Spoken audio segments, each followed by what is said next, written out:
What will I be doing next when it comes to Aerodrome? Now, even though nothing I say is financial advice and nothing I'm saying is like on anyone's behalf, this is just my perspective, but it's actually quite simple in my perspective as to what I'll be doing next. And that has just been doing what I've been originally doing, which is dollar cost averaging once a month, and that's pretty much about it.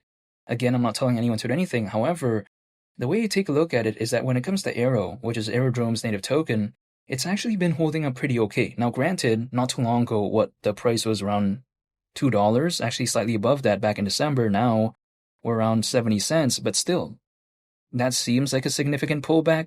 But we've seen a bunch of altcoins out there test new all-time lows. Some of them are around that range. Some of them are even having new all-time lows. And also on top of that, some of them have reached levels in which we've never seen ever since like back in 2020.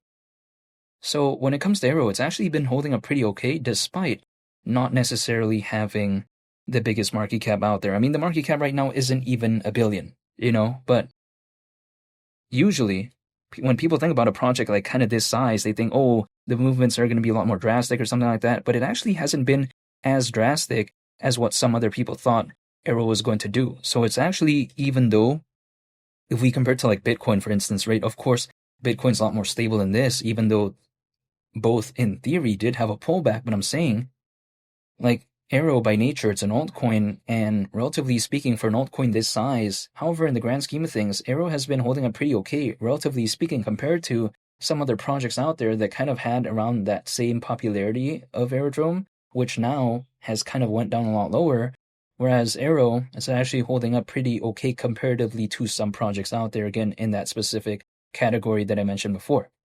However, even besides that point, when I take a look at something like Aerodrome, what am I thinking about? Well, even though I'm still thinking about the fundamentals because it is a decentralized exchange, but at the same time, when I take a look at it in terms of AERO as a token, right?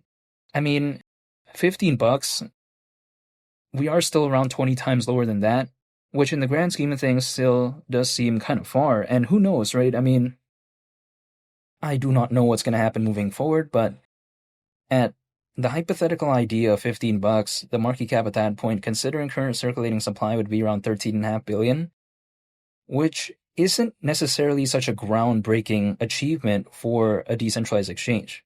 Like, that's not going to be breaking any records. Even Uni, which is Uniswap's native token, back in 2021, we saw that market cap exceed 20 billion, right? So this is not going to be a groundbreaking figure. Even if it reached that, again, that hypothetical market cap that I mentioned before, around 13.5 billion, it would still be around like 10 billion less than what Uni reached back in 2021. Keep in mind, we're almost in 2026. Now, granted, Uniswap is way more popular than Aerodrome. It's also been kind of having this sort of reputation for a lot longer than something like Aerodrome in terms of the vibe and in terms of the notoriety. Aerodrome has kind of come to light as of late. However, it hasn't been this like thing that's been known for a very, very long time like that in terms of popularity. Not really, right?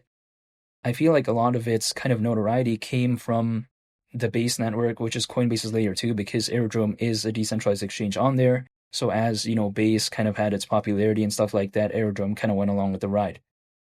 But even besides all that, though, the way you take a look at it is that when it comes to something like, again, that market cap around 13.5 billion, like, as of right now, I think this whole kind of DeFi space, which as a result of a decentralized exchange being in that sort of market sector, I feel like it's actually the sentiment a lot more dynamic than back then in 2021. I feel like a lot more of these kind of projects are well known. I feel like a lot of them are kind of more known about, right? And I feel like back then it was just either basically Uniswap or PancakeSwap. Now there's more hypothetical options, which some people might be thinking, oh wow, isn't that going to be a bad thing to something like Aerodrome?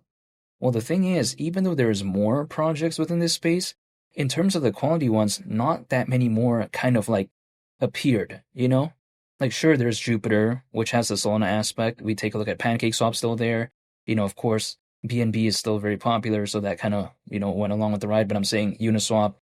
And we see something like Aerodrome, which, if we take a look at it, what other decentralized exchange do I think about when I think about the Base network, Like, the thing is, Coinbase is layer 2. I pretty much think about Aerodrome when it comes to a decentralized exchange. So yes, there's more competition, but in terms of the quality, I don't feel like that many more kind of popped up ever since 2021.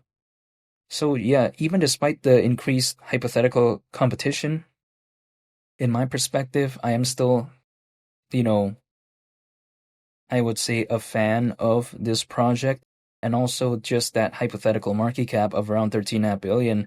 I don't know if it seems that ridiculous, but who knows? Only time will tell. I mean, this is even assuming if, let's say, there's a hypothetical altcoin season. I cannot control that, right?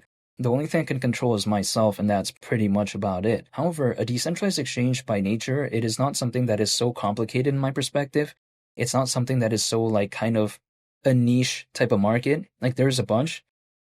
But I don't necessarily think that's such a bad thing when it comes to Aerodrome, because if we think about it, that specific niche, again, it's more well known, right? However, for a well known niche like that, we haven't really seen that sort of attention for the ones that are on the base network, which granted, I think is due to the market conditions, because I don't think we've seen an altcoin season during this cycle.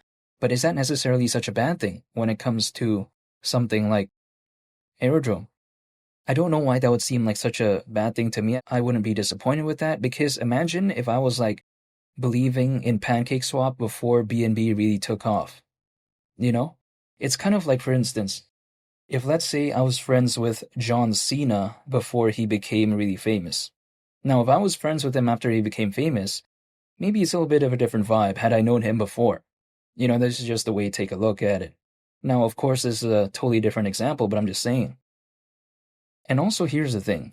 When it comes to Aerodrome, it doesn't really need to, in my perspective, become like the biggest decentralized exchange out there. Like, no, I don't think it'll ever be. However, it seems like it is number one in terms of popularity on base, right? Or should I say the base network?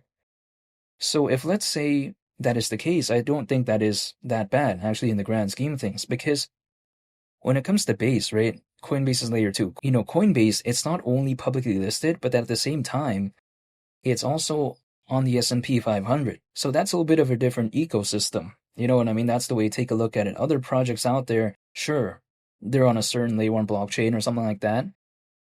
But then the thing is, like, is it really anything that interesting? Like, what's really the difference? Now, in the grand scheme of things, Base as a Ethereum layer 2, it's not really, I think, reinventing the wheel in terms of the hypothetical revolutionary nature of it. I mean, again, basically the way to take a look at it is it's a layer 2. It is what it is. But at the same time, if I take a look at that, Coinbase is layer 2, that's kind of the difference right there. Because by nature, if I just take a look at an Ethereum layer 2, there's so many. Like, personally for me, if I wasn't really into Ethereum layer 2s, I wouldn't really know the minute differences, right? I wouldn't really know the specific differences between like something like Optimism or Arbitrum or something like that if I don't really take a look into it.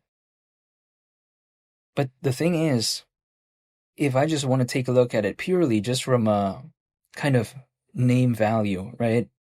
If I just take a look at Coinbase's layer 2, even though it may not even be such a good layer 2, hypothetically, I'm not saying that that is the case, but I'm saying hypothetically, it already kind of has that sort of vibe. It's like, for instance, if I see something that is Nike, like, just automatically, I think, oh, that's pretty cool. Even though I may not necessarily know what product that is, but it's just kind of the brand value of it, right? So that's just kind of the way to take a look at it. Like, for instance, for me to recognize if I don't know anything about Ethereum layer 2s, if I just take a look at Coinbase's layer 2 versus Arbitrum, like, I'd automatically just think about, oh, Coinbase's layer 2. Because Arbitrum, even though it's more like well known than something like the base network as of right now, even though I think arguably the adoption, historically, we've seen a lot more attention when it comes to that. But then at the same time, just because it's Coinbase layer 2, that's already a different vibe right there.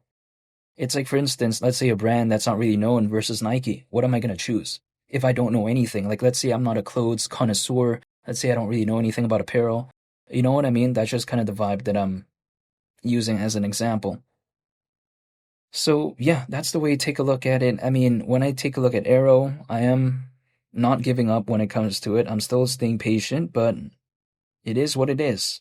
I just kind of feel like, sure, sometimes things could be boring, but I'm just going to wait it out because I will not be able to know when there's going to be an altcoin season and all this type of stuff. The only thing I can do is just control myself.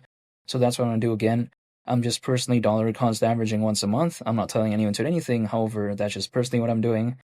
And yeah, that's just what I'm doing as of right now. However, I want to say thank you for watching. I hope you all have a nice day. It's Mali, the captain, and I'll catch y'all on the next one. I'm out. Peace. Bye.